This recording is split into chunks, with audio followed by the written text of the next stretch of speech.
Good evening, ladies and gentlemen. Welcome to the newest episode of the Generations of the Game podcast. Of course, alongside me is the pilot of this plane. Introduce yourself there, good brother.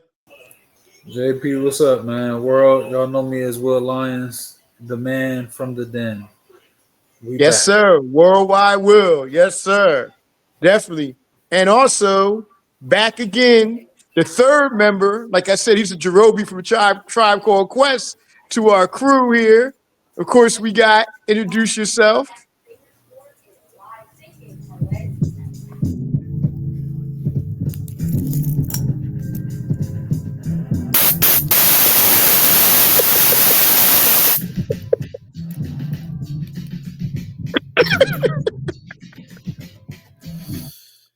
JJ's back.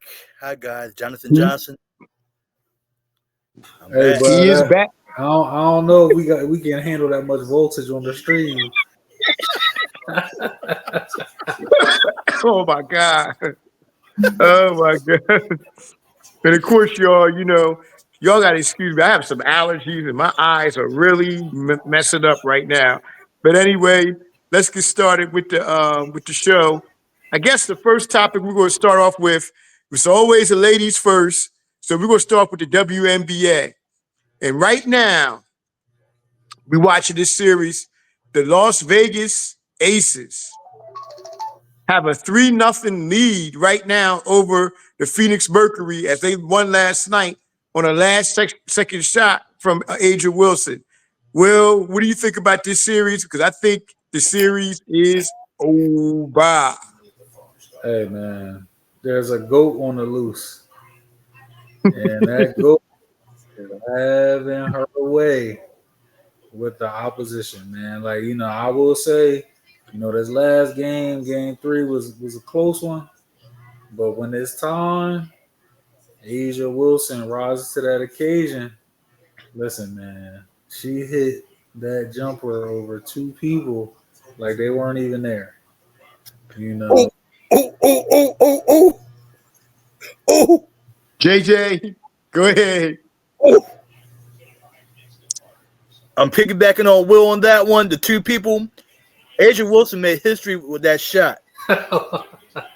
It's the first time somebody made a game-winning shot on a married couple. That was amazing, yo. That was amazing. You might never get that again, man, in history, man. She hit that shot on a married couple, man. Oh my God, yo, that was fantastic. Listen, I know that shot will be talked about in that household for the rest of their lives. Yeah, dotted the I. Dotted the eyes. But the Aces star trio, man, they're playing some of the best ball we've seen, man. They really are, man. Aja Wilson, man. I mean, she's amazing. She's just been a monster in these playoffs. What is she at? 34? What was it? 11? I think was it 2 block shots last night. She's just been playing amazing basketball. Will help me out with the other one, number 23. What's her name? The other guard. Forget her name real quick. 23 is Jewel Lloyd. They got Jackie Young. I mean, there's Jackie Young, and then they got the point guard Chelsea Gray.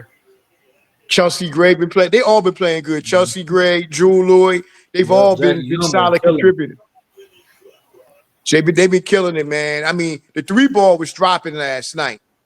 It was dropping. But the Phoenix Mercury though, they got a couple of their girls hurt, man. Like real bad injuries. Alyssa Thompson, she was doing her thing. Alyssa Thomas was doing her thing last night, keeping them in the game and stuff. But they had a couple key injuries the past 2 games. But overall, man, this series is over, bro. Aces Gray win what their 3 and 4 years. They got a dynasty, man. Becky Hammond, man, she's really a great coach, man. I mean, really, her and Dawn Staley coach a men's team. It's a matter of time, dog. It's a matter of time. They should have already had the opportunity, if we're being honest. Yeah, they really do. And you know what? I noticed about Becky Hammond. she has all black assistant coaches, which I didn't notice before. She has like 2 black guys, I think 3 sisters coaching. So I was like, wow, okay. I feel like she came up in a very progressive system, working under Mhm. Pop. Pop was always, if you know the game, he don't care what you look like. Nah, exactly. That's the way it should be. If you know the game of basketball, you can contribute. That's what it's about. It's about teamwork. You forget about that. Your team becomes your family, and that's what it's about. But Becky Hammond can coach, man. I mean, that'd be 3 and 4 years. I really thought they were going to take a step back with Kelsey Plum, being traded. But they keep the beat goes on, man, and Listen, they bro, still got more to win. Asia's resume and not even 30 years old is insane. It's ridiculous. Insane. And once they add this finals MVP and trophy, I mean it's already over with 4 MVPs, but at least for the foreseeable future, the discussion is closed. Now if you want to talk, just like game for game, like from a skill perspective, yeah, we can have some conversations, but resume wise, it's over, man. It's over. We already threw the dirt, on the casket of the debate. And bro, you forgot she was the Olympic MVP also. Oh, that's facts. Mm-hmm. Yeah. Yeah, her resume is so complete. She was National High School Player of the Year. She Mm-hmm. won a national championship in South Carolina. I think she won 3 state titles in high school. One in South Carolina. She went to 2 Final Fours. She's also won 3 WNBA championships, 2 MVP finals. I mean 2 MVP. Two What's my finals 2 MVP finals? MVP. Two MVP league MVPs. I'm sorry. She's been 3-time Finals MVP. She She's got also she got what 4 it's like regular season MVPs now. 4 MVPs. You're Yeah. right. You're right. 4 MVPs, three playoff MVPs. Yep. What does she have? 1 or 2 Olympic gold medals. She has what? Two. Two, yeah, her and Stewie. Yep. 2 Olympic gold medals. JJ just said Olympic MVP. I mean, man, how much better of a resume can get that before the age of 30? She's only 29 years old. She could be Bam's. She could be Bam's cheerleader now. NBA season about to start. Listen, bro. Get them pom poms like, hey. All due respect, brother. Bam is a cheerleader here, and that's Mr. Adebayo hyphen Wilson right now. You know what I'm saying? Yep. And it is Asia's world, man. We just living in it. And the thing about Asia Wilson is she could play down in the post or on the perimeter. Mm-hmm. She's like probably like the female version of Wemby almost, like in some ways. Except for she might be a little more. Well, Wemby's a dominant player, but we don't know what his trajectory is going to be at his peak. But I'm saying, as far as the skill goes, she's 6'5". She might be the best center we've ever seen in WNBA as well as a player. I mean, to be honest, man, I feel like I get what you're saying. Asia's just Asia at this point, man. Like because Asia. it's like I don't even think Wemby to date is a fair comparison to her. I know you're talking about the game, but like she has to be talked about almost at this point in like a Michael Jordan, type of like light, because like literally like the way that she, is winning, bro. Like the trophy case, like all of it, like the two-way dominance. It's a short list. Like, some of the players you like to reach back, Wilt, that type of, dominance. Like, Yeah. Like last year, Will, that was the best season I ever seen in WNBA. Last year was just crazy. And then she follows up with another great year. I think last year though was the best season the WNBA player ever had, though, in my opinion. Maya Moore had her season. Cynthia Cooper, she was cooking last year. And look, they got to the finals again. You got to remember, they've been to 4 finals, man, in the last 4 years. This is a dynasty. And even with injuries, and like I don't think people realize how hard that is to do. Playing these long seasons, It's a matter of time before like somebody's hurt, and they've had the injuries and they're still here. Yeah, yeah, it's crazy, man. Just and look, they got at least a couple more chips to win. When Yeah, it's all bro. said and Age of done, what, 28, 29? Like, listen. 29. Mm-hmm. She got about at least you would say another 5-6 years left. She wins another 2 or 3 of these. You talking about what? This would be a third one. You talking about she might match Jordan 5 or 6. Yeah, that's the thing. It's definitely within the realm of possible. She has at least 5 or 6 good, five at least. Well, they could play probably about their mid-30s. She got to be at least 6 good years, dominant years left in her, man. Mm-hmm. It's something to watch, bro. That's if she plays another 6 years because her, like you said, like JJ said, if she wanted to right now, she could quit, man, and her resume would be complete. Man, I don't think she's gonna stop, man. I feel like the women are on the cusp of starting to really get more of the payday that they deserve. Oh yeah, And I think she'll probably play out at least like two more contracts if possible. To like outside of just the love of the game, just maximize it. I mean, like the league, has gotten to where it is partially off, her labor. So she definitely should, cash out. And I know you're all for that as well, bro. oh yeah, oh yeah, man. A lot of people sit up here talking about, well, the league's losing money. Did this in the '80s and the early '90s? The NBA was losing money too. They still paid the players, and WNBA is going to be okay. I'm not worried about But the WNBA not being okay. but They'll be okay.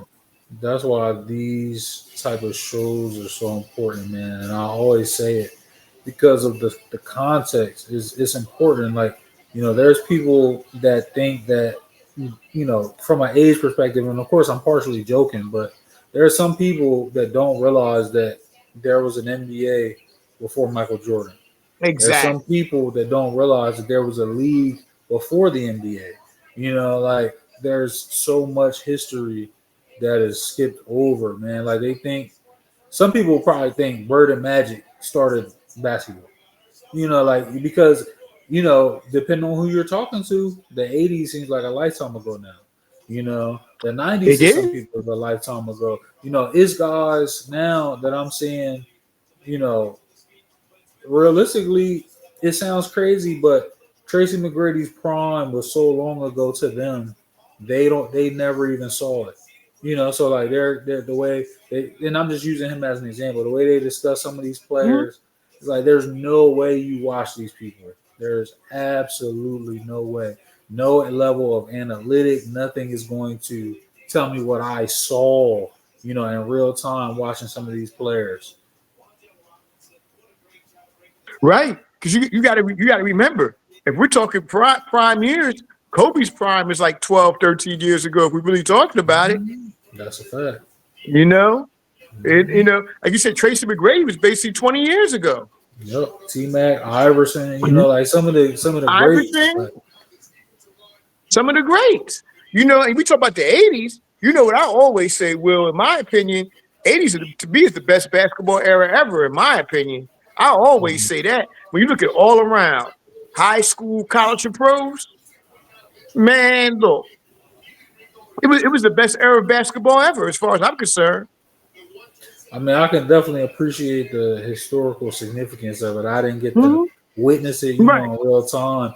I will say, really, especially the NBA, it is the most important because I know that the league was really struggling, before, Bird and Magic hit the spotlight, and it propelled the game. Not that other players weren't important, but I know that a lot changed going from tape delay and all that type of stuff, Yeah, and that was crazy.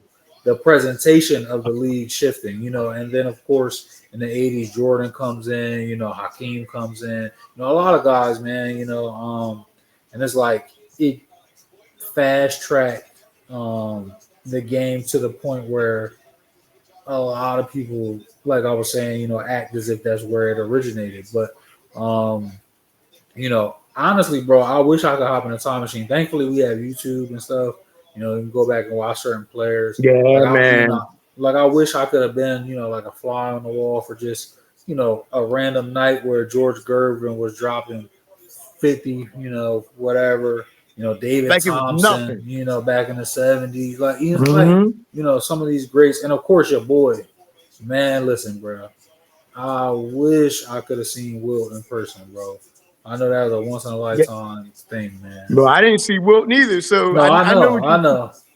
But I want to throw one more name in there too, who actually helped the NBA as well. 'Cause everybody says Bird and Magic, but you got to throw Dr. J in there too. Dr. J carried that league too, especially back in the '70s, and then going into the early '80s. Because Dr. J is my favorite player of all time.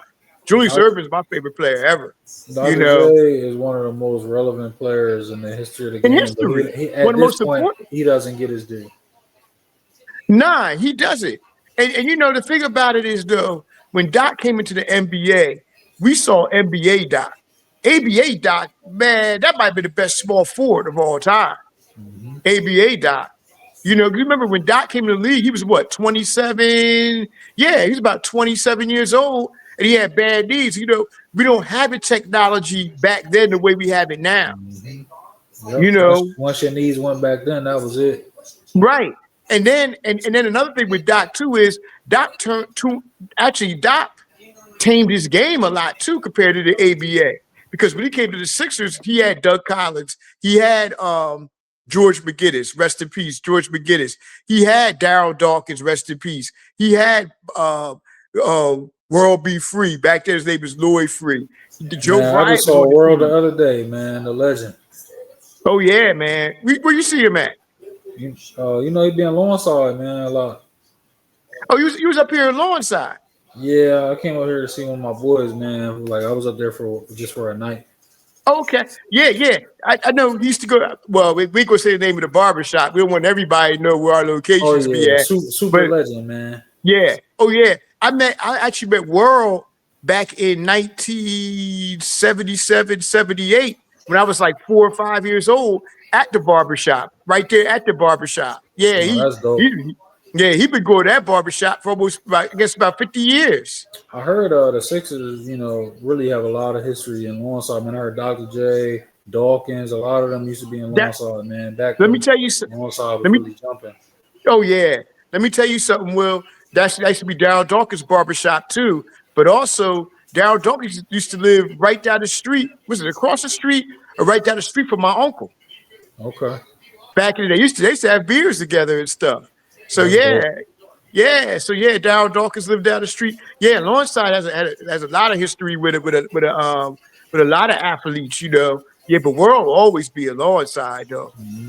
Bro, it's a You know, small world, man. I first met Wilt as a kid, man, when I went to my first Sixers game. you He met was like World he was like one of the like ambassadors they ambassador. had there. I met Yeah. him and I met Alice English too.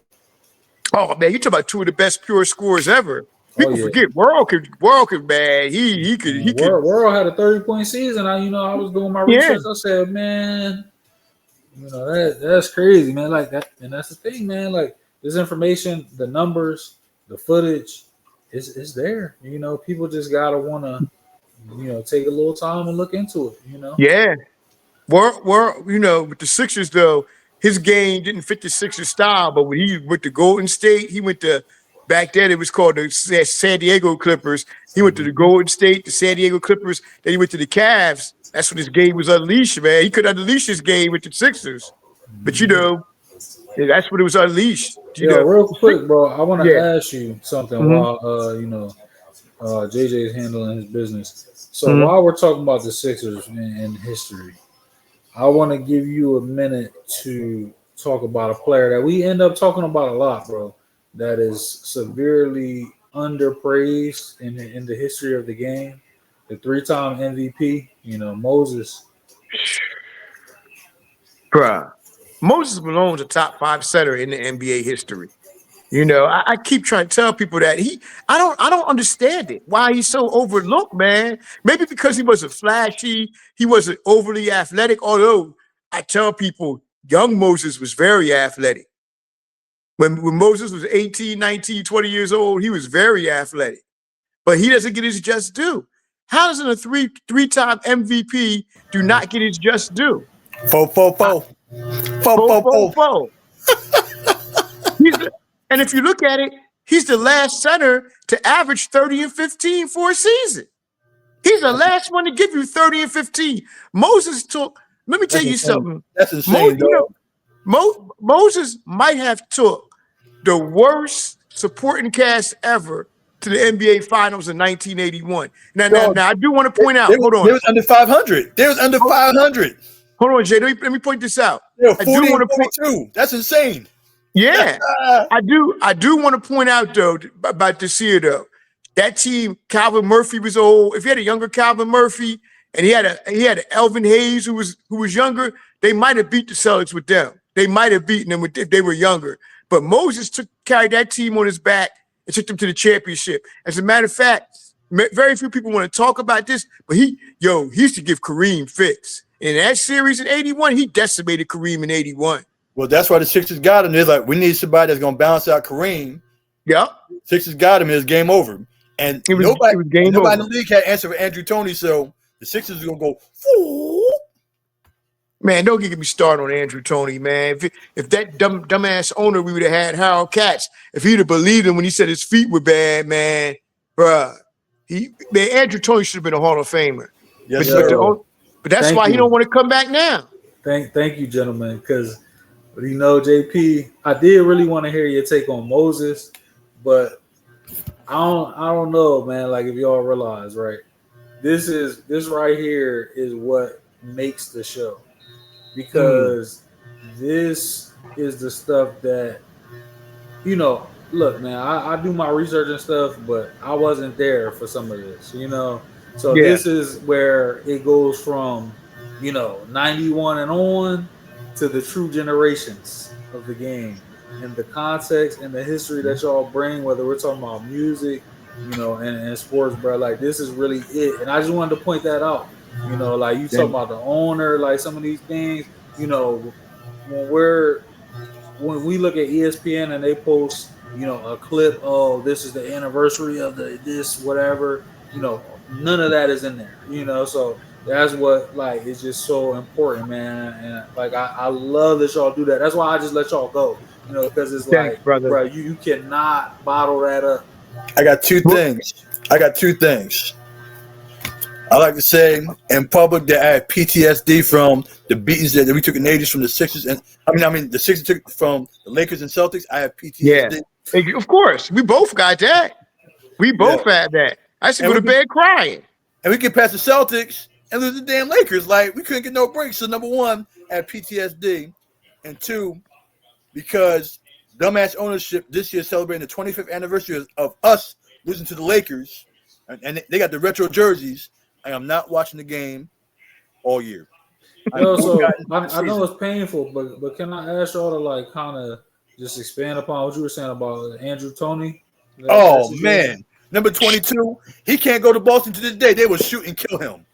He cannot go to Boston. He's to light the Celtics up. They had no answer for him. Right. That's why Boston went out. Will, I gotta get my laptop right. Hey, Will, if you saw his hands go like this, should he release? If you saw him do that, it was buckets. He could shoot from anywhere around that circle. He could shoot. Oh God, Andrew Toney was that guy.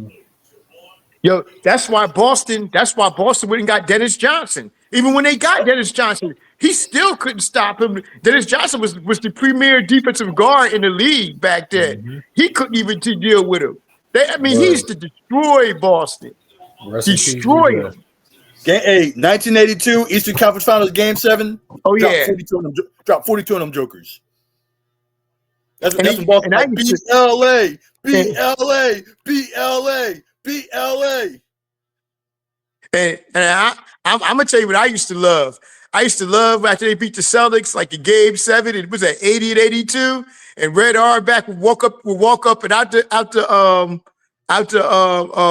going out, leaving the game. He had a cigar halfway out the side of his mouth, and the organ be playing. Oh, I used to love that shit. Well, I used to love it. Red was sad as hell. 1980, we beat Celtics in 5 games in 80. But Yeah. we went 7 games in 77 and 82. Yeah, 82. That's when him and Doc went off in that game. Like you said, he had 42. I think Doc had like 30. They went off. And what happened again?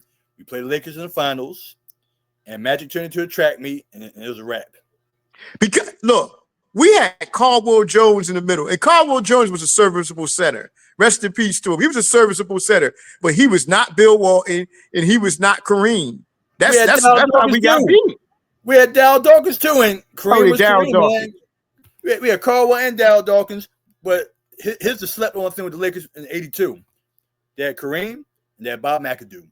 Bob McAdoo off the bench was a monster. Another underrated MVP in history. Oh man, Bob McAdoo was a scorer, bro. Now Durant before Durant, yes sir. He was a scorer. He played the center position. He was a scorer. And you know the thing about it is though, we talk about Darryl Dawkins. Man, Darryl Dawkins is one of my favorite players ever. But if he went to college, he took the game more seriously, he would have been one of the best centers ever too. Darryl Dawkins had it all. He had the talent. He had the athleticism. He had the ability. He should have been a Hall. And he was, look, I'm going to tell you right now, pound for pound, Darryl Dawkins is one of the top 5 toughest and strongest players ever to play in the NBA. Pound for pound. You didn't mess with Darryl Dawkins. He said the problem with Philly, they wanted another Wilt, and he wasn't Wilt. He said he said he did everything they could to build another Wilt, and he was not Wilt. Nobody was Wilt.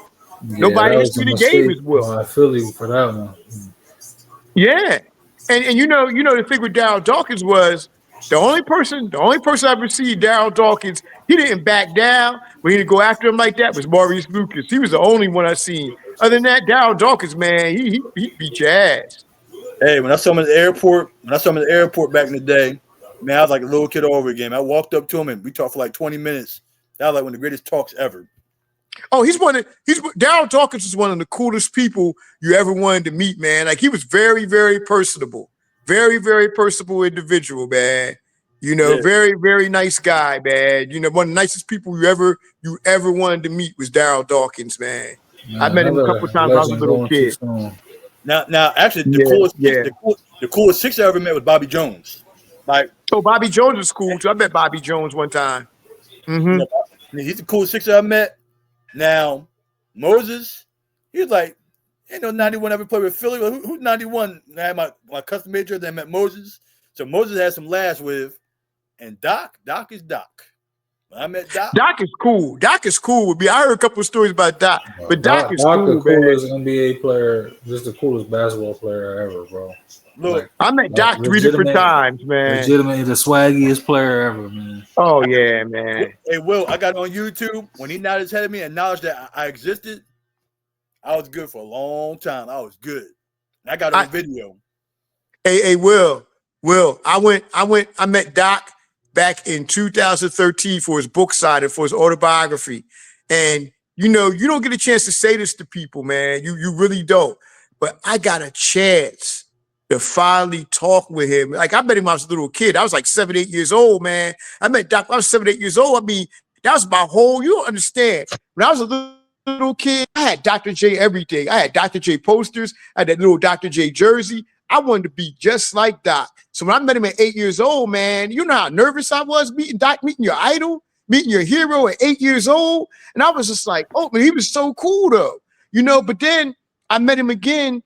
This was 2013, going into 2013, going into 14. I was 42 years old. This is 34 years later.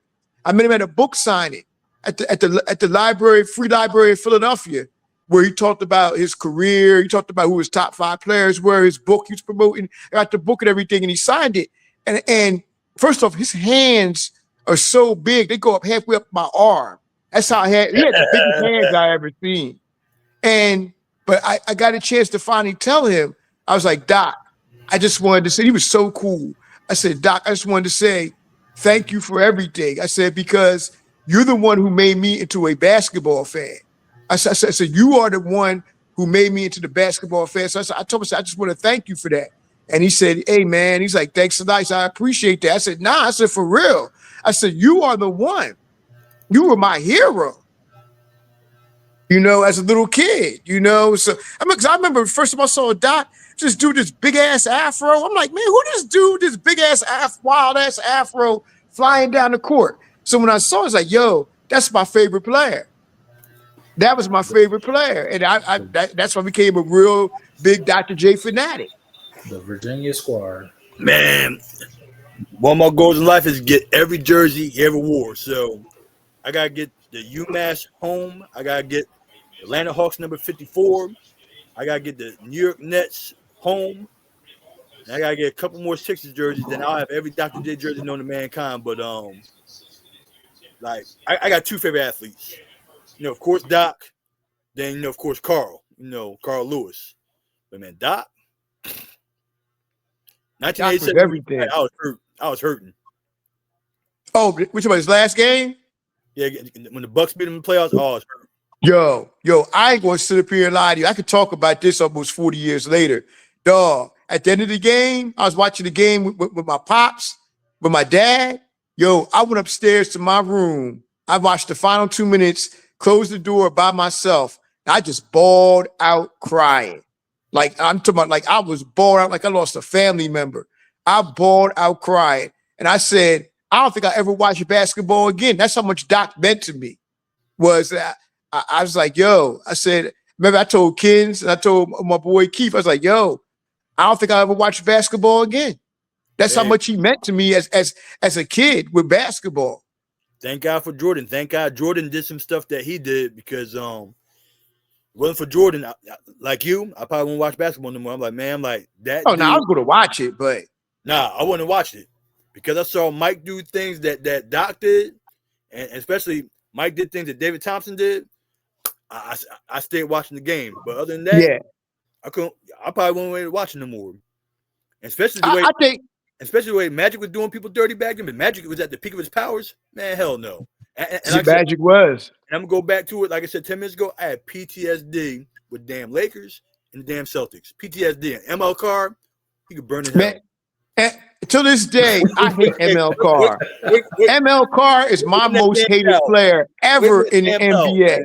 This bug, all he did was wave a towel on the bench, but he was one of the dirtiest players ever. But you know what? I respect him now. I respect all the Celtics now. I used to hate him back. I used to hate Larry Bird. I hated ML Carr more than anything. But you know what? I respect him as I've gotten older. I respect the Celtics and what they did and stuff. I appreciate them, for what they did. You gotta let the childhood stuff go sometimes, Jay. You gotta let it go because I hated the Celtics. No. I still hate Boston, but not as much as I used to. Look, I can respect the Lakers, like Kareem and Magic, Worthy. I can respect them. Them damn Celtics, never. Now, I will say the documentary that was on, I think it was HBO. The documentary is pretty good. Yeah. But nah, I have no love. I respect Larry Bird. Man, Larry Bird. Larry Bird was a mofo, man. Larry Bird. That damn leprechaun, that damn team. No, can't do it. Nah. Larry Bird was amazing. I didn't appreciate him till he retired. I was like, damn, Bird's retiring. He gone. I was like, man. But Larry Bird was a bad mofo, man. Bro, he's one of my favorite trash talkers ever. Bruh. I could talk about Larry Bird all day with his trash talking and stuff, man. He was funny as hell, man, with it now. But back then it wasn't funny. Yeah, but Holmes, they got you on me. I'm going for 50 tonight. Yeah. But let's move on here, Ruben, man. We can sit up here. We need to have a show like that one day. Just talk about basketball back in the day. And we'll, of course, we talk about you and your era and stuff, man. We seen it all, man. We can talk. We can talk different generations. Yeah, we need to do that one day. Just have a show where maybe we have different generations, like older dudes. You know what I'm saying? Because, like you said, Generation of the Game podcast. Man, look, we got to have that one day. Everybody that's seen everybody, man. And we still got some more players to see. I got some let's get it. I want to line up, man. I got somebody that seen Wilt. Seen the ring, seen pretty much all of them. Jerry West, all of them. And he's still watching hoops. So, Yeah. Oh yeah, we got to get him on, man. I think, hey Jay, I think Coach Tate's a big hoop head too. We got to get him back on too for that. Absolutely. Yeah, definitely, Absolutely. man. Definitely, because this that's why it's called generations of the game because we appreciate that the people out there know we appreciate all history, man. Whether it's from back in the '60s, the '70s, the '80s, I mean, even the '50s, the '90s, up until now, man. Everybody, every generation has greatness to it. Even today, there's great players today. There's greatness all like throughout the whole thing.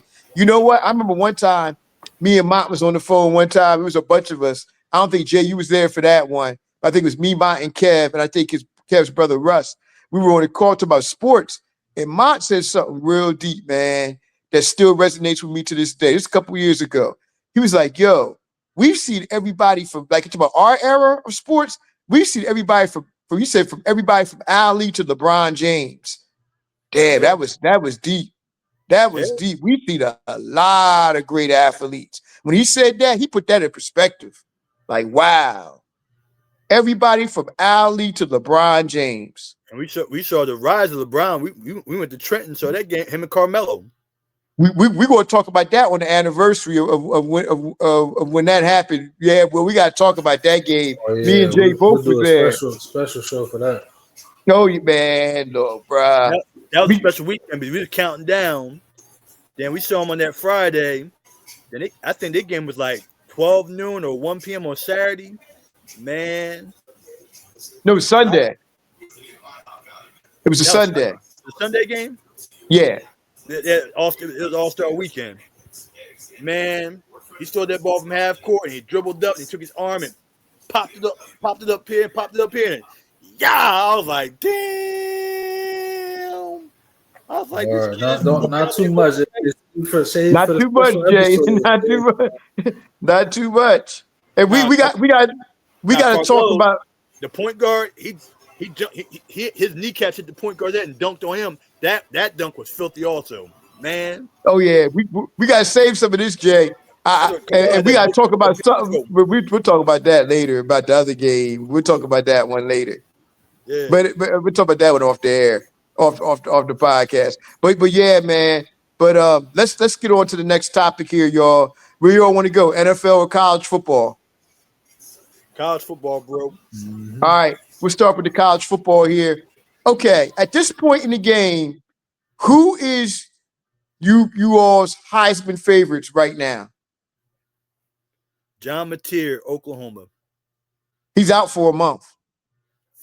Oh man, I gotta watch my mouth, but Yeah, he's Nah, he's tough. been out 2 weeks. He's coming back in November. Go ahead, Will.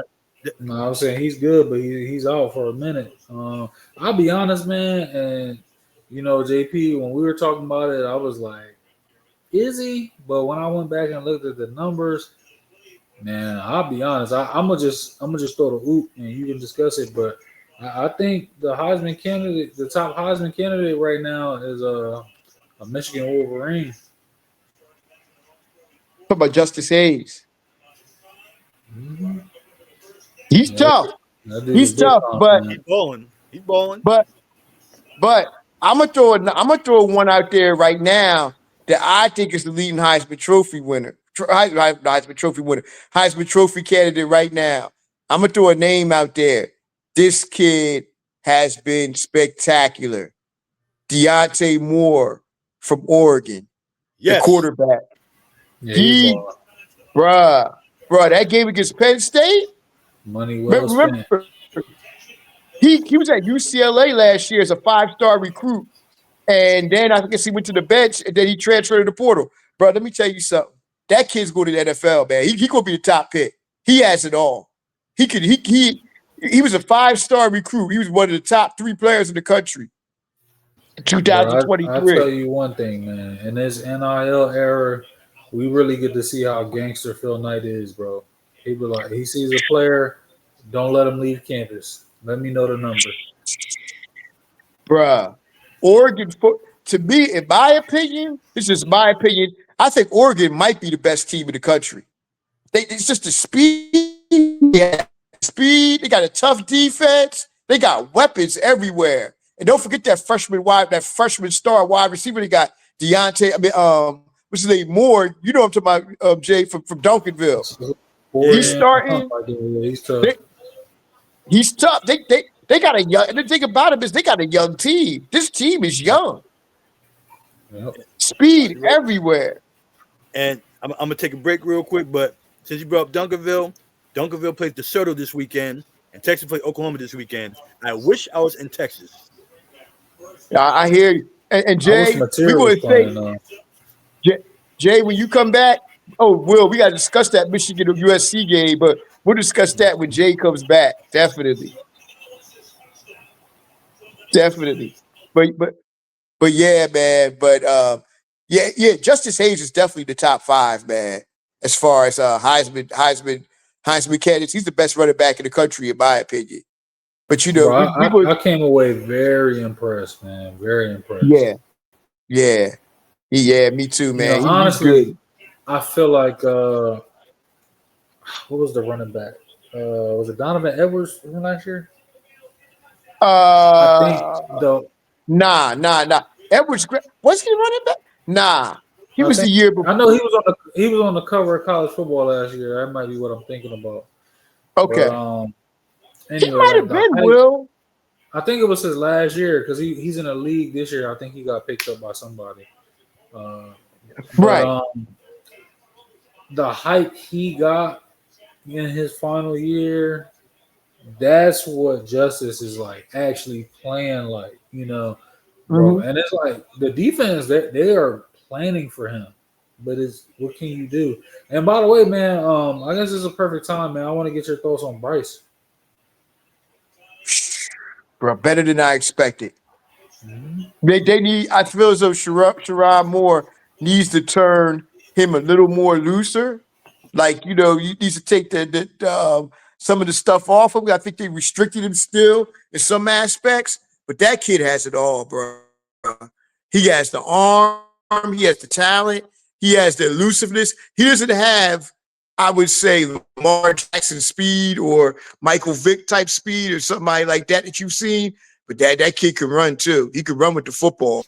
He man, he's better than advertised. If his doggone wide receivers would stop dropping so many damn balls, he would have more touchdown passes. I saw at least 2 last week that were dropped. At least 2. The receiving core has to get better. They have to. And they got a couple. I know they're young. The one kid, Andre Marsh, he's a freshman. He had 4 for 80. Better look out for him. So I mean, they got some pieces, but if they can catch the ball more better than what they are, man, I like this team a lot. I'm not saying they're national championship team or going to win the national championship, but this is a very, very good Michigan team. And he was the missing piece from last year at quarterback that they could have had. Because the quarterback who played last year was atrocious. It was atrocious. To be honest, man, I'm actually very happy to see how Bryce is performing because you know, man, like high school rankings, they don't mean anything once you put that uniform on in college. But to see that he's playing well, I was happy because I do know from watching Michigan last year, man, it was like they might as well have been the Naval Academy. Like, because it was like you just might as well run the ball every play, That's how ineffective. I can't think of that quarterback's name. I think he's at UNLV now. But that's how ineffective that quarterback was, man. Like, yeah, I forget their names too. It was 2 of them. Man. They both were. And that's the thing too. To have 2 of them, and it's like neither one of them was like a competent quarterback. That was crazy, especially knowing the history and prestige of the Michigan program. But man, listen, stealing Bryce from LSU, that was the best thing that Michigan football done. Well, when he signed with LSU, you don't know how disappointed I was. I'm like, damn, he's from Michigan and he's going to LSU. How is this happening? How is this? This is a generational talent. How is he not at Michigan? Listen, bro, whatever funds you put in on his NIL deal, brother, it was well worth it. No, bruh. When he signed, when he signed, brother, I said, "Oh, we got one. we got one here now. When he signed with us, man, you don't know how relieved I was. I still thought that he had a chance to go to Michigan even with LSU because it didn't seem right. It didn't Well, sound right. And you know, there's another quarterback that's a sophomore right now. I think he's at Martin Luther King in Detroit. This kid can be kind of special too. But we'll see where he goes because I want to date Dante Moore too. But he went to UCLA, then he signed with Oregon. So I thought he was going to be a good quarterback too, but which he is. But with Bryce, yeah, I like it, man. Bryce is that dude, man. I mean, he has to improve in a lot of aspects of his game, but as far as a talent, very few are talented as this young man is. Very yeah. few quarterbacks. The thing I like the most from watching him this past weekend, man, is he just looked very composed. You know, to be a Yeah. true freshman, and you know, talent. A lot of people have talent at that level. You know, and a lot of it is based on are they going to get coached up or are they going to be developed, but you can't make somebody be composed. Mm-mm. You know, so seeing that and seeing the way that you know he looked like he's a player that's willing to kind of do whatever he Mm-hmm. needs to do. All right, I'm gonna run. I'll take the hit, whatever. Like the win, man, put his team in position. He's also a big quarterback too, man. People don't Yeah, understand. He's like 6'4", 6'5", about 235, 240, 245, something like that. He's not as big as Cam Newton, but he no, but reminds he's me a of big Cam quarterback Newton. though. Yeah, he's a big quarterback, man. Bryce is a big dude, man. I think it's But easy to lose sight of like when you see guys behind the offensive line, but yeah, he is a big quarterback. he's a big dude. He's a big dude, man. But yeah, man, let's talk about Penn State, man, and what's going on there, brother. Oh man, Man, they Coach can't Franklin win the can run big. right off the field, brother, and run home. Bro, I'm gonna be honest with you. I think his job might be in trouble. Oh yeah, it's over with, man. I think they just got. I think the only thing keeping him there right now is like I think he has like something crazy like a $50 million buyout. Mm-hmm. Mm-hmm. That's the thing right now that's kind of saving a few coaches. It's like the buyout. It's like, well, we're gonna have to pay this person $50 million to sit at home. We might as well Yeah. keep let him earn it. I tell you what, man. James Franklin came in there. He did I think a pretty good job with Penn State, but you need somebody else he's a great recruiter. Great recruiter. He's brought a lot of great players to Penn State. But I think the problem with Penn State is they need a new voice now. They need a new coach who's gonna bring maybe a little something different. I mean, look at the players that James Franklin turned out. But after a while, I don't know what happened to them. I thought they were national title contenders. They bought everybody basically back. They bought what's his name, Aller, the quarterback, both running backs. I mean, man, you thought they were really going to do something, but I just can't put my finger on why they can't get over the hump. I mean, I'll be honest, man. Like sometimes I think it's mental at a point. Yeah, I was like, we do have talent, but it gets like it's like in your mind, like it's like, man, this is a good game, but I know at some point something's gonna happen and we're gonna blow it. Like it's like as soon as they get hit, it's like, oh, game plan's out the window. We lost. yeah, yeah. It's crazy, man. But let's move on to the NFL real quick here, Yes, Will. Let's talk about tonight. What's the score of this game tonight? What's the score of this game man, tonight? brother, this is ugly, man. It's 27-17. The Giants are up. Wow. Yeah. Last time I saw the Eagles were up. 17 to what, 10 or something like? 17, 13 or something like that. Yeah, that was Yeah. short lived, brother. Very short lived. Wow. Scatterball had a touchdown, did a flip to celebrate. And, Wow. Um, I don't know what's going on with the Eagles, man. I kind of know. Like they got a sack right there. I think the problem with the Eagles, bruh, is the got a new offensive coordinator. He needs to be more creative. I mean, he has the players. The offensive line has a lot of injuries to it. Saquon isn't going off the way he's been going. I think because of a lot of the injuries on the offensive line. But last week, giving the man 6 carries for 29 yards, that's inexcusable. That's inexcusable. And now certain play. Well, Brown wants the ball a little bit more. Devontae Smith, rightfully so. I understand, but I think it's got to be deal with the offensive coordinator, his play calling. Um, Jaden Hurts, this is what, his fifth offensive coordinator in 5 years. That's crazy. So, he's still developing, he's still, doing what he's doing with that. That's a hard thing for a quarterback to overcome. But also the defense. I think getting rid of CJ Gardner and, oh man, what's my man? It was at the corner last year, Isaiah Rodgers. Getting rid of that, having those two and having replace them with a Dory Jackson, and I forget the other guy they have. It's not working. It's not working. They lost a couple cool pieces last year. The defensive end Sweat, losing him, that gave him a lot of depth. That hurts them a little bit. But I think they got some issues they really got to work out. And like you said, they lose to 27-17 in the Giants. Man, I'm gonna tell you right now, these Eagle fans, if they lose this, they're gonna be hotter than fish grease, man. Because they really, if you look at it this year, the only good game they really played is against Kansas City. And even then, it came out to the last minute.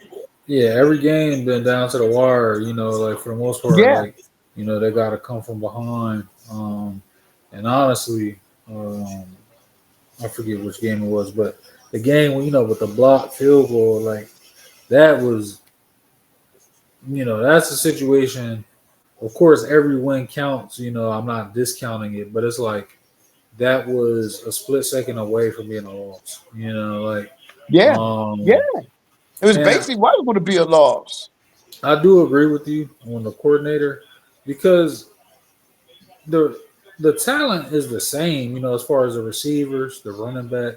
You know, you look a lot of the time like Jalen is having to just run or throw it out of bounds Mm-hmm. because the plays, like the receivers are not getting calls that's putting them in a position to succeed a lot of the time.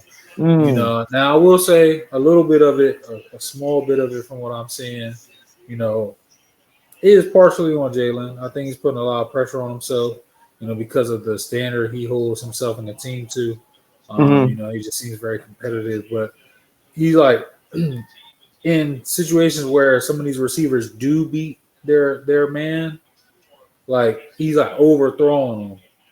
Mm-hmm. Whereas like if the pass connects, there's a few plays over the weeks where like they're guaranteed touchdowns if the pass isn't overthrown. Yeah. And I see Quinyon Mitchell. He's out for the rest of the game with a hamstring Yep. problem. And That hurts. Jalen didn't even play. That's brutal. That's brutal. That's brutal because that guy Quinyon Mitchell. He's definitely one of the best corners in football. You Bro, can even that say he's a top five, 4 or 5 quarterback in football. For them not to have him, that's going to hurt him because he could be out a couple weeks with that, with the Blankenship is hamstring. down. But yo, Reed, I mean not Reed, Quinion and Cooper DeJean, man, that was an excellent defensive draft, bro. Oh, that was a great draft they had. They were hitting on them last year's rookies. DeJohn's Excellent. playing good. DeJohn's playing good. You said Blankenship's hurt too, man. The Yeah, depth at he the limping. corners, man, is going down. They better get CJ Gardner on the Who phone.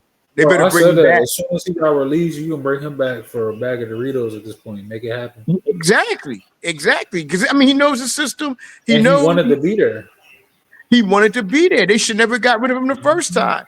And Howie, trust me, I know Howie Roseman. He's the best GM in football. There's no doubt about it. But what he did with this team and what he after what Chip Kelly did, and him coming back with this, definitely. But let me say this to the Eagles fans, because the real Eagle fans know, but watch some of these idiots out here talk about Nick Sirianni needs to be fired. First off, Nick Sirianni's been to 2 Super Bowls in the last 4 years. He won one last year. He's been in the playoffs every year since he's been with the Eagles. So don't you dare to do all the call on the sports radio talking about he needs to be fired. You're like a bunch of idiots if you say that. You like a bunch of idiots when you say that. This man ain't going nowhere. He done bought you 2 Super Bowls in the last, 4 years, 3 or 4 years. Don't do that. Don't do that at all. Stop it. Bro, I agree. And recency bias is one of the worst things, bro, like in sports. I mean, to be discussing a championship coach, like it's a possibility we should get rid of him is crazy. Once upon a time, a coach winning one championship was stamped as a great. And, Right. They would be allowed to coach in that city until they didn't want to be there anymore. Pretty Right. much, and I'm not saying, if there's like subpar performance, they excuse it, but like because they lost a game, you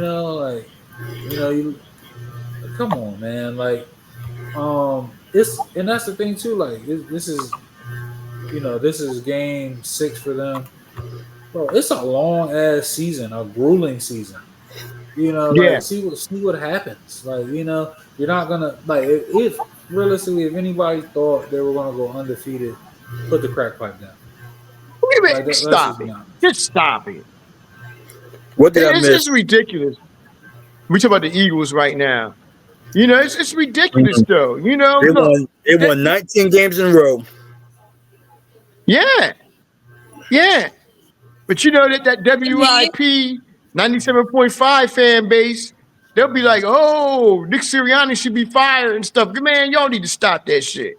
Y'all need to stop it. Or they bet the Ben Franklin Bishop like Elizabeth Butler Jr. That's the thing, man. Like, my favorite one. G-Force, Donny Hathaway. No. J. Stop. We don't do that, bro. No, none of that slander on there, bro. Nah. That's the thing, though, man. Like, None of that slander. Jay, some of the stop normal Philly fans can get a bad rap because you have some people that's just like, at this point, it's like you're like a spoiled brat. Like, how are you this dissatisfied, man? Like, realistically, unless this team, turn into the winless Detroit Lions this season, like, what is there to complain about, man? Like, realistically, getting back to the bowl, bro, that's one of the hardest things, like one of the hardest things to possibly do. And like we talked about with the Aces, a lot of it really just comes down to health. You have these long, drawn out seasons. Mm-hmm. It wears on you. The human body, it breaks down. It just does. And realistically, minus some missed games here and there, overall, the Eagles, man, they've been blessed. You know what I'm saying? Like, with some good health, like Jalen, he's taking some real hits, but he's a pretty durable quarterback, man. He's a tough guy. Saquon, thankfully, he's not going to run anywhere close to 2,000 yards, but he looks healthy right now. No. The receivers, they're healthy right now. It really is just get the line healthy.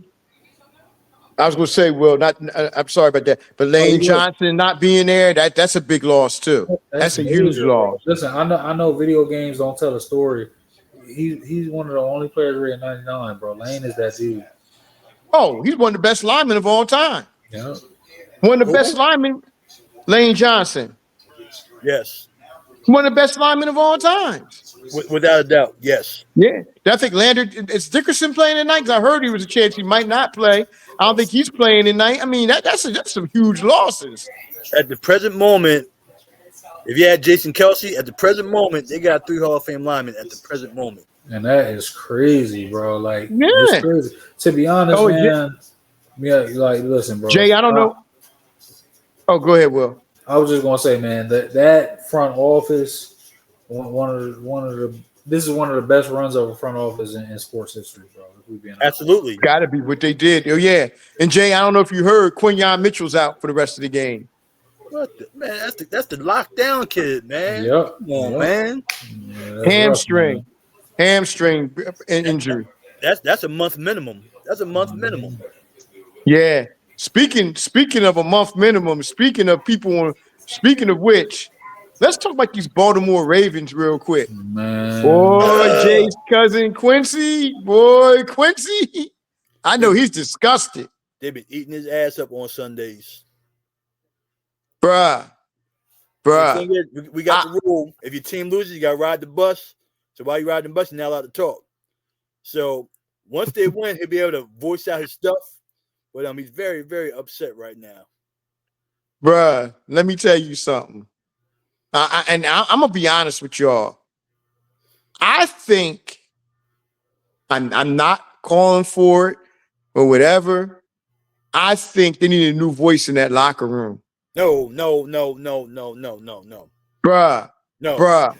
No, Harbaugh's cooked, bro. He got to go. Bruh. No. Harbaugh has been there 18 years. Harbaugh, and he's a great coach. We understand that.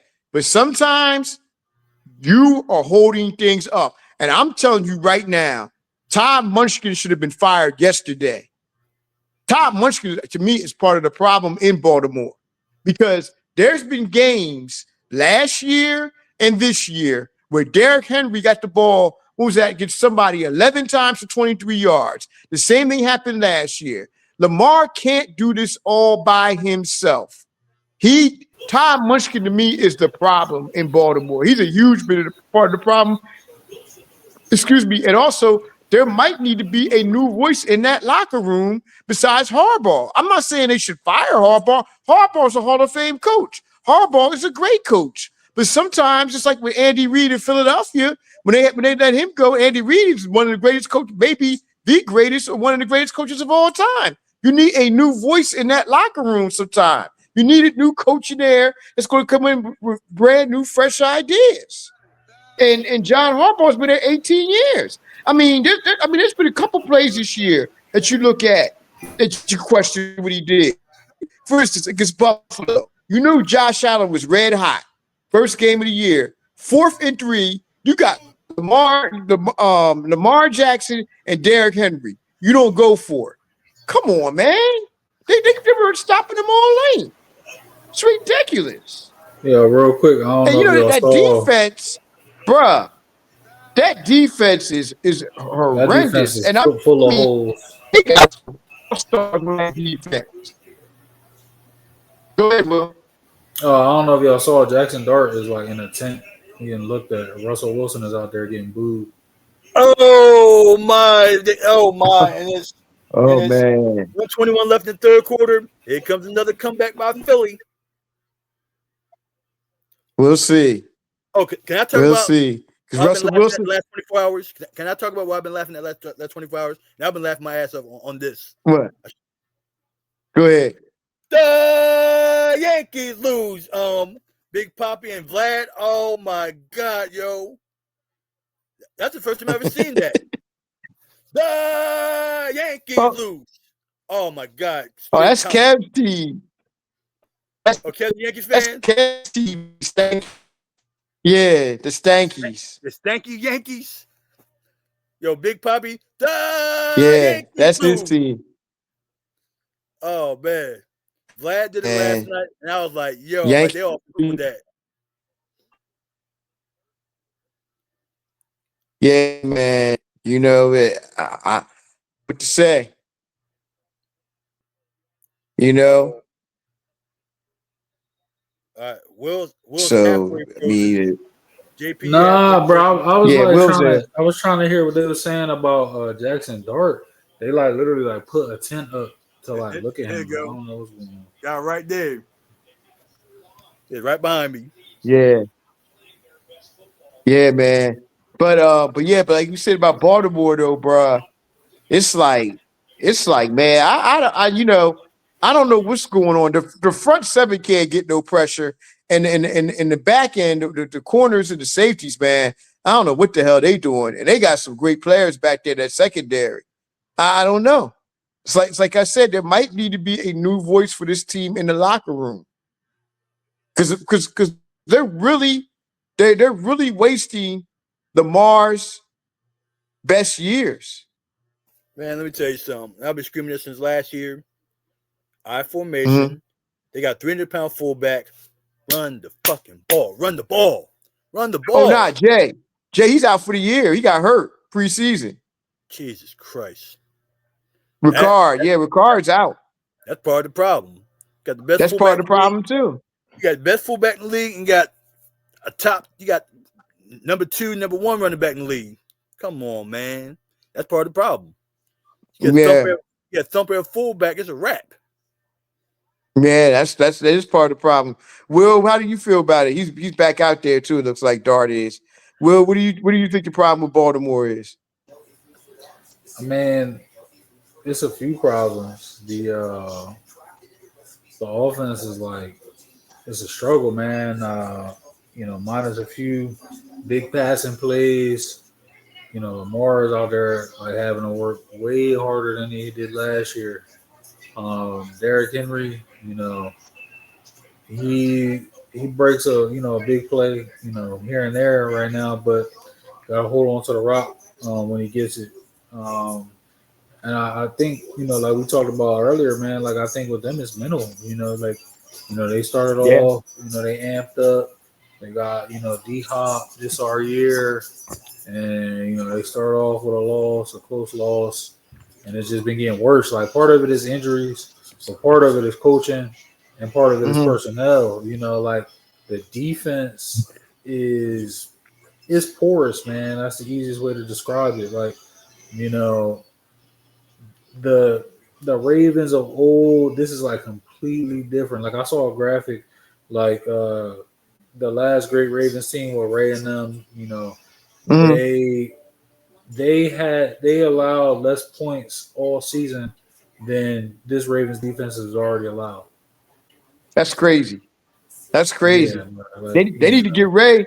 They need to get Ray down that locker room and give. They need to get Ray and Ed Reed back down there and Suggs there to give one of their famous speeches. They need now, all three of them in that locker room. some of them as position coaches. Now, Ray, man, I'll be honest, man. It depends, man. You gotta get Ray a time limit, man. We can't have one of them unfiltered sermons now. Yeah, yeah. You know how he is, man. You know how it is. But yeah, man. But let's move on now. Also to talk about let's talk about this Detroit line. Let's talk about what we've seen, man. These Dallas Cowboy fans, bruh. My brother's back. My brother, one of my best friends, man. Oh my God, man. Like they get one win and all of a sudden we back. And it's like, yo, you all, man. They're You played the terrible. damn Jets.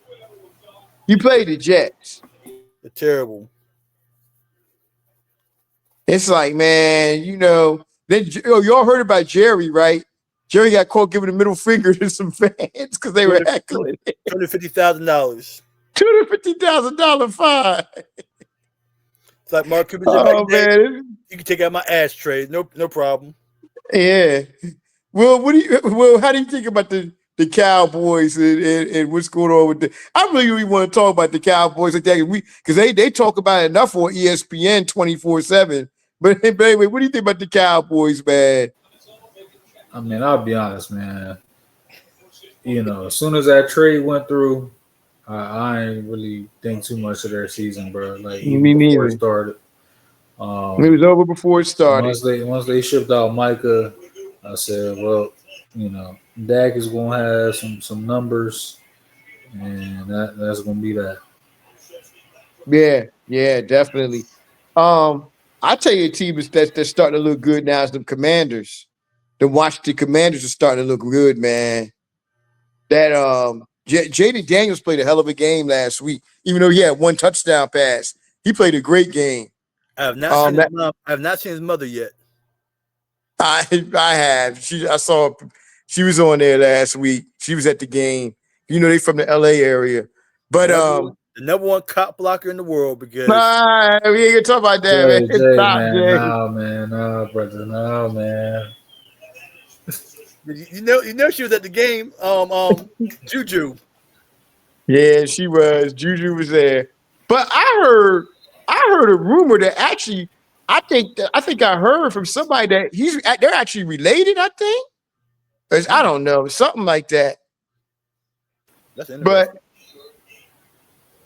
interesting. yeah, but you know, we don't do the gossip. We don't do the TMZ gossip things here with the show, man. You know that, man. You know, whatever they do, that's their business, man. You know, you know. But Jaden played very well. Jaden played very well last week, man. That front seven looked good too. I'm gonna tell you something. Though. The Eagles better be careful, man, because Washington could wind up winning that division. And then they could be the new kings of it because the secondary played well. The running game, what's his name, Merritt, he played good. It was also all of this was out with all of this was without Terry McLaurin. He's out with an injury, but the receiver core stepped up. They look pretty good. What y'all think about it, JJ? What do you think? About the Commanders stepping up and Yeah, ball. yeah, It's inevitable. It was inevitable because the way they balled out in the playoffs last year, they just got to stay healthy and they're going to do the thing. And as long as Jaden Daniels stay healthy, they're going to be fine. yeah. And the old Will Owens saying, compared to them meatballs right there, Oh my God. old school saying them meatballs, yeah, they tripping right now up in the Meadowlands. Well, what do you think, bro? I think the Commanders, that backup quarterback, he don't need to pay a tab at the bar, for at least a couple weeks. The fact that they were able to split the games while Jaden was out and not Yeah. go completely winless, that was major. And then so now Jaden coming back is less pressure, because they were able to at least get a win, while he was out. And he was back like he never missed any time. Jaden, he's one of the most dynamic young players in the league. Oh And man. the thing, going back to when we talked about Bryce Underwood, but the thing that I like with Jaden is he's another player that it's like he plays at his own pace. Like he gets out and he scrambles and stuff, but he's always composed, and he's just a gamer, man. He's one of the children, of the tree of, for you guys generation of Randall, but for mine of Vic, I just listen. I'll be real. Jaden is a special talent because I never thought I would want to watch a Commanders game in my life, bro. Bro, Jaden is a special talent, man. I mean, kid's a winner too. He changed that whole franchise around, and he's not like RG3, man. This kid can run. He's accurate. He could throw. He's got he can do it all, man. He's a very exciting quarterback, dynamic quarterback, as you said. But you know that they play against Chicago this Monday night. It's gonna be a duel between him and Caleb Williams. Looking forward to Caleb trying to get his get back, especially after what happened last year. And by the way, at Club Dub, I still get blamed to this day for the Bears losing to Washington last year. My nephew Oh Shane, man. he still blames me for that. He still blames me. I said, "Oh, they got this game." Then that Hail Mary went up and they lost. Bro, I'll So never forget that game. he still blames me for that. He's like, "Uncle JP, you cost us the game last year. I didn't cost you the game." Hey, you coming this Sunday? It's supposed to be a nor'easter. That means I'm staying home then. Yes. They talking about 50-mile-an-hour winds and 2 inches of rain. Look outside, see cats flying. Oh my God. Woo, woo, woo, woo. Oh my God. Hey But JP, yo, man, yo, they should have put you on ESPN, bro. why? The first fan to be happy and sad at the conclusion of one NFL game.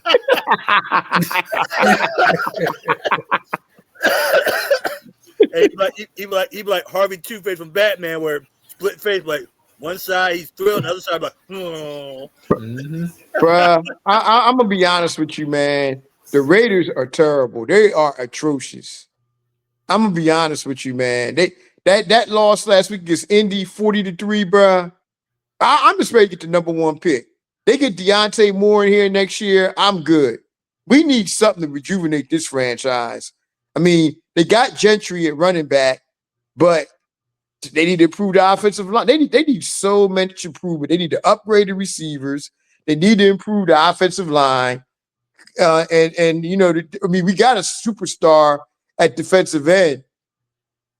They just got to make some. They got to make some improvements. We need a French. I'm telling you, Deontay Moore comes out from Oregon. That's gonna be the first player I'm taking. I'd be happy to get him back there.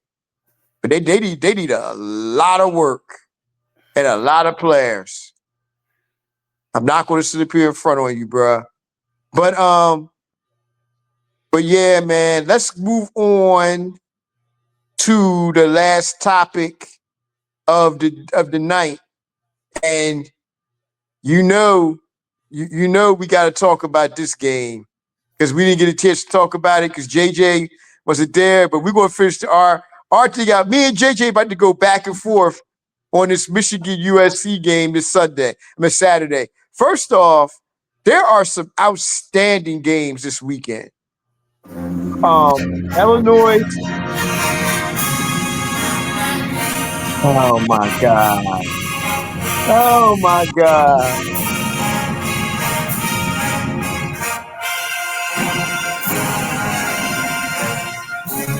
That's like Sean. That's like tap. Throw the V's up, baby. Throw the V's up. Throw the Uh, V's up. hold on. As I was saying, there's three great games this weekend. The 12 o'clock game, Illinois, Ohio State. The 3:30 game, Oregon versus Indiana. What is that? Number 2 versus number 7. And then we got Michigan versus USC. My prediction is hail to the victors. I'm glad you're getting it all out. That's the only victory song you will be hearing this weekend is what you playing right now. Aren't you guys on the road this week? Yeah, we on the road. It don't matter. Don't you guys got to come to Figueroa and come see us? Yeah, we do. It will. Them boys are in trouble. Hey, Will. USC couldn't stop me and you back there on that defense. That defense couldn't stop nobody. Can't stop nobody. It's 69 degrees in Los Angeles right now. All right, it's going to be 78. So if the boys don't take the potassium, they don't hydrate, they're going to cramp up in the field. They're going to be in trouble. Oh, my God. We are going to run the ball on them. It's going to be like, Will's going to look like Madden playing the freshman version of Madden. That's what's going to be looking like when Justice Hayes gets back there and runs the rock on them. They can't deal with Bryce Underwood neither. We got a new quarterback in town named Bryce Underwood. He can either throw or beat you with his legs. They ain't going to have no damn answer for him neither. Well, I'm not going to hype up a 13th grader, but in other news,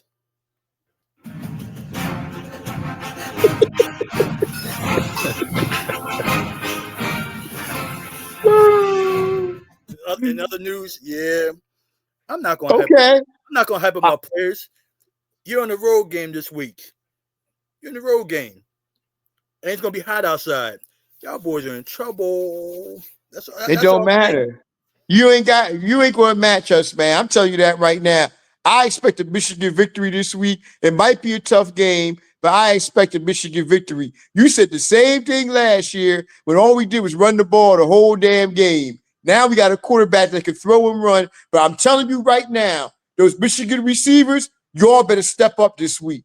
Y'all better catch them damn balls that Bryce is throwing you this week. That's all I know. I don't want to see no more.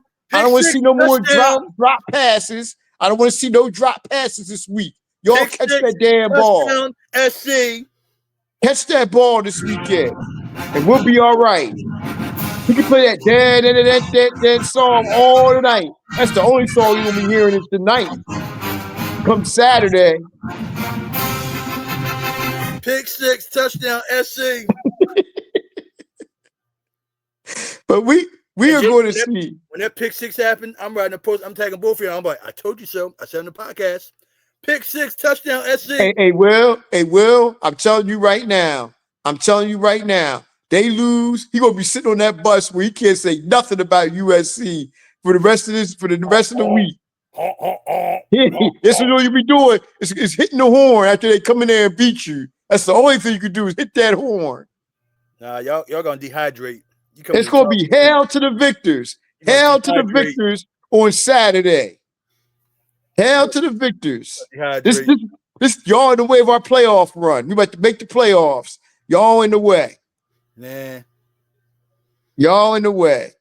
But seriously though, it should be a great game though. But I'm picking my Wolverines to take the game out in the last minute, bro. I expect us to win. I say the score of the game is going to be 35-30 Michigan. That's my prediction. 35-20. Oh, Jesus Christ. Wait a second. Let me look. I said 35-30. Let me look up how much they scored so far this season. Michigan football. Hold on a second. Let's bookmark it real quick. Hold on, man. That defense you have is atrocious. Dog, you ain't gonna put up points like that. Let's see how much they scored so far this season. Our front seven getting after your quarterback, and he's good. I forget his name, but he's good. I know you got some players at USC. I know that. He's good. At the end of September, we led the nation in sacks. All right, he scored 34 against New Mexico. He scored 13 against Oklahoma. He scored 63 against Central Michigan. He scored 30 against Nebraska. Mm-hmm. Nebraska should beat y'all. Mm-hmm. Scored 24. No, he shouldn't. We had control of that game throughout. Let's see. Go ahead. What you saying? Yeah, your road. You scored 30 on the road against Nebraska. Okay. So on the road, you scored 30 once. Yeah, then you gotta go on the road against Michigan State. Yeah, you don't get it off this week, you're in trouble the next 2 weeks. You're in big trouble. Who the next 2 weeks? Washington and Michigan State. Washington's a really tough game. Nobody worry about Michigan State. It's a rivalry game. Don't you sleep. It's a rivalry game. It ain't no rivalry game for me. Michigan State ain't beating Michigan. It's a rivalry game. Don't you sleep. They ain't beating Michigan. They're not beating Michigan. I'm not even worried about. The only game I'm worried about is Washington. Is Washington game on the road, or is that Michigan? That game's on the road. That could be a tough game. Washington's good. No, I'm sorry. That's home, but Michigan State's on the road. Oh, I don't care about either one of those games now. We gonna beat those two teams. If you don't beat Purdue, I'm gonna laugh my ass off. Man, we busting Purdue's ass. I ain't worried about Purdue. Purdue will be like that Purdue chicken, man. Nobody worry about them. Yeah. The only game I could see potentially losing to. There's one game I could potentially see losing to. One. That's Maryland. We go to Maryland on November 22nd. That could be a tough game. Maryland's not too bad, and they got a very good freshman quarterback. I'm not even worried about Ohio State. Ohio State got to prove they could beat us. Oh my God. And it's at the Big House this year. And it's at the Big House. So they got to. Will, Eagles are done, bro. Scatterby scored again. Yeah, I see. Mm-mm-mm. A rough night. That pick when they looked like they were trying to make something happen. That Philadelphia radio stations tonight and to this weekend is going to be hotter than fish grease. Hey, pray for my landlord when he comes back home. I'm gonna tell you right now. I know Kevin Martin in front of the TV right now, cussing at the TV right now. My already wrote something on Facebook already. He said, "Well, I'm afraid to text him.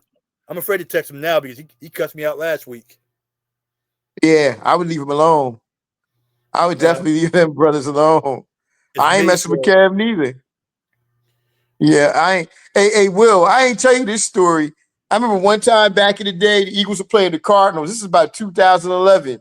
I was there watching the game with my pops, and I was celebrating the Eagles losing. My pop's like, "Oh, you can leave the house now." I said, Are you serious?" He's like, "Yeah." He said, "You gotta leave the house." I was like, "What?" I He was like, said, "What?" keep that hate to yourself. Yeah, he's like, "Yo, you got to go home." That's why I really hated the Eagles back then. I mean, I hated the Eagles back then. J knows the song we used to have back in the day. I don't do it no more. I can't do it, but we know the I song can't. we used to. I have a peace treaty. So I'm not allowed to sing that song no more. Yeah, exactly. I can't sing it no more because I got. they're that good. I got to sing it off recording. I can't sing it in public. Well, this guy used to have a bullhorn.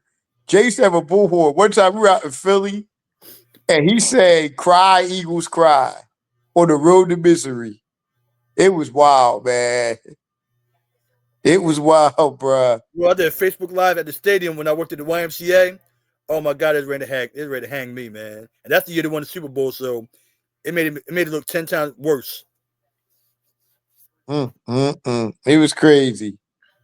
It was crazy. I can't find that video no more. I think Facebook erased it. Yeah, you don't want to have that video. You definitely don't want to have it. But I had yo, everybody laughing. They're like, "Who let him in the stadium?" They're like, "Who yeah, let him in?" They're like, "Oh my God!" I remember that. I remember that. But we can't. Hey, Eagles ain't no laughing joke no more, man. They won the premier, if not the premier team in football. Well, So it was the number one team in football, but that's going to change Monday after certain teams do some things over the weekend. yeah, they got to right the ship though. They have to right the ship, man. Uh-huh. Otherwise, it's going to be a long off season. This is still early, man. So it's still early, but they need to dig deep and find out what's going on, man. Because this ain't good. It's not good at all. What's going on? But anyway, I think we covered all our bases this week.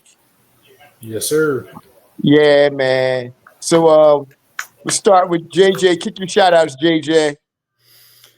Man, considering I had one of the best weekends ever last weekend. Shout out to the mighty Willenboro Chimera. Shout out to the Chimera alumni cheerleaders. They did the damn thing. And like I was telling Will before you came on, JP, it was some girls on the cheerleading squad last week. They old enough to be some of the girls' grandmothers of the current cheerleaders. And they was out there rocking. So Oh, I saw the video. yeah, They so were.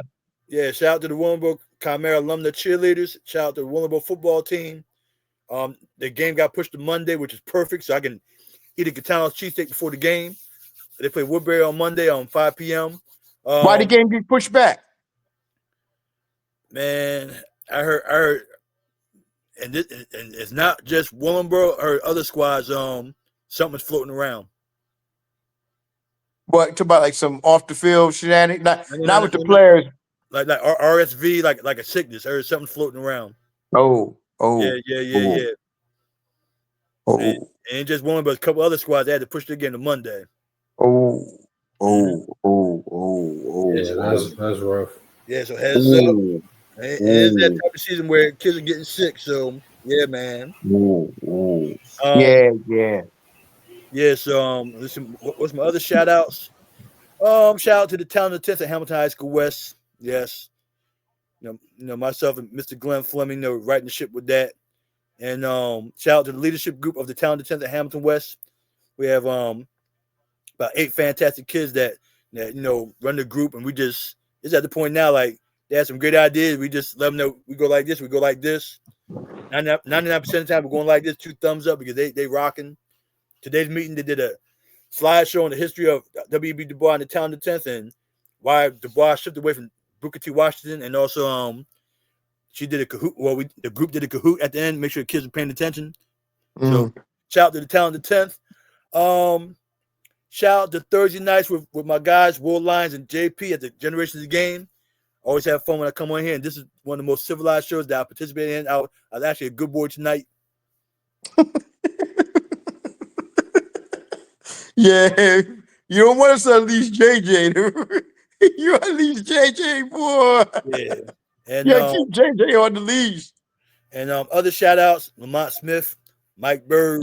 Oh, tell about what Mont got into this weekend. Huh? Tell them about what Mont got into this weekend. People that don't know.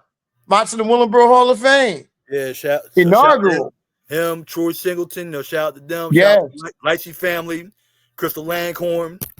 Yeah, a bunch of folks went in the Hall of Fame. I was at the brunch on Saturday. Shout outs to them. My phone froze up. It did a hard reset, so I had to go to the store after the ceremony and get my phone started back on. The DJ played some house music. They started dancing in the middle of the cafeteria. I'm pissed off that I couldn't film it. It started to jump off. Yeah, man. It started to bang off. I was like, damn, I'm mad I couldn't film it. But yeah, it was a spectacular ceremony. I look forward to going every year. Well, all the Hall of Famers got in 2025. Shout out to them. That's about it. Man, shout outs to the mighty Willenboro High School for the 50th anniversary homecoming last week. And I wasn't able to text, I was at work.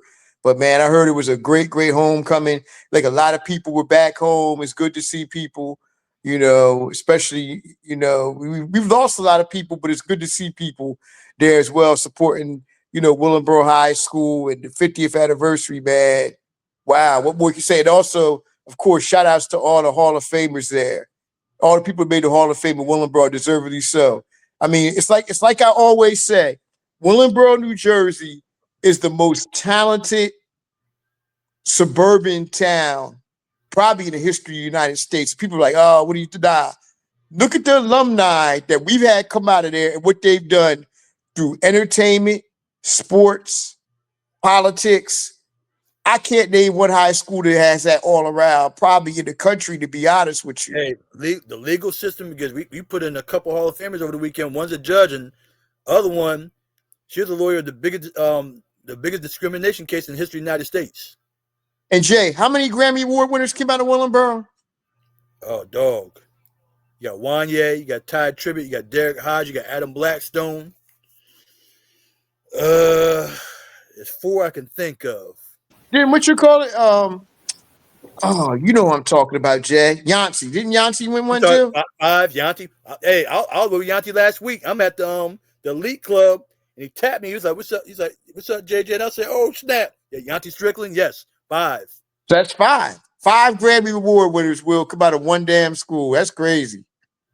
Not to mention 2 Olympians. One is the greatest of all time. No, countless football players. No, bro. 4 Olympians. 4. Oh, okay. I was about track and field. I was thinking about track. You're right. You're right. Carol, too. Carol Michelle. Yeah. Carol Michelle. 4. Hey, man, my mind's tripping. Yeah, 4 track and field Olympians. And not to mention countless NFL players. It's like I said, it's ridiculous. Hey, Will, check this story out, Check the story out. When Adam Blackstone was talking about himself, he talked about, Hawthorne Elementary, I got on the base. I was nice. I'm at Memorial Middle School. I'm on the base. I was nice. So every year, and even when we was in elementary school, you took the trip to the high school to get a tour of the high school. So Adam Blackstone was like, I thought I was nice on the base until I started one of my high school band. He said, I saw the nicest bass player I ever seen then, and he saw the nicest bass player I ever seen now. Talk about Derek Hodge. And when Derek Hodge graduated, he took over Derek Hodge's spot. They both won Grammys. Think about that. Yeah, that's pretty crazy. And at the same time, Ty Tribbett was there too. He won a Grammy. Like, Willenboro band back then was nuts. It was nuts. Yeah. Under Mr. Jeffrey Lesser. Yeah, it was crazy. But anyway, man, my shout out, of course, is to JJ, Coach JJ, of course, on with us, man. It's always great having you on with us. Of course, the one who's the pilot of this whole thing, Will, wouldn't be made possible without him, man. So shouts to you. And shouts to Willenboro High School 50th reunion, like I said, Hall of Fame, and to the football team and in the past graduates and the kids who's graduating now. Shouts to y'all. Will, go ahead, man. Kick your shout outs, good brother. Hey man, it's pretty simple, man. Shout out to my guys, man. Shout out to my family. Shout out to the fact that Asia Wilson is making history every game right in front of us. Shout out to the fact that the NBA is about to be back. Preseason going on Yes, right sir. now, but the real game's a few weeks away. And shit, before we know it, college basketball will be back. And Oh yeah. also, on a serious note, shout out to Kyron Lacey's lawyer, man. Like that's Bruh, a real we curse. for, Like, bro. hold on. Before we go, We gotta make it I'm quick, glad you man. mentioned. I'm glad you mentioned it. I'm glad you mentioned it because I forgot all about that. Will, I'm gonna be honest with you. If these college athletes wanted to send a statement, nobody should play a damn game last week. Nobody should have played a game, or maybe even this weekend. Nobody should play a game because what they did to that young man is one of the most disgraceful things I ever heard. And that piece of shit, I'm gonna say it, excuse me for my French, but sometimes shit like this gets me angry, man. That piece of shit cop who sat up there and lied on this young man's name should be buried underneath the jail. He should be in jail. He should never be seen the day of light again for something that he did, destroyed that young man's life. This young man killed himself. And he always said, I did nothing wrong. But nobody believed him. And they come up with this damn video, which they suppress. And to see this is ridiculous. It really is. Everybody should be buried. And then people talking about, well, they should file a lawsuit. A lawsuit, I don't give a damn how much money you got. That's not going to be worth his family after losing his mom and his dad and his family losing their son. It's ridiculous. That really pissed me off seeing that. But like I said though, nobody should be playing the games. As much of a big college football fan as I am, y'all want to send a message. Nobody should have played at least one game because of this nonsense. And this shit keeps happening over and over and over again. Young man was nowhere near the scene. But Will, I'm glad you mentioned that, man, because I forgot all about it, and that really pissed me off. It's important, man.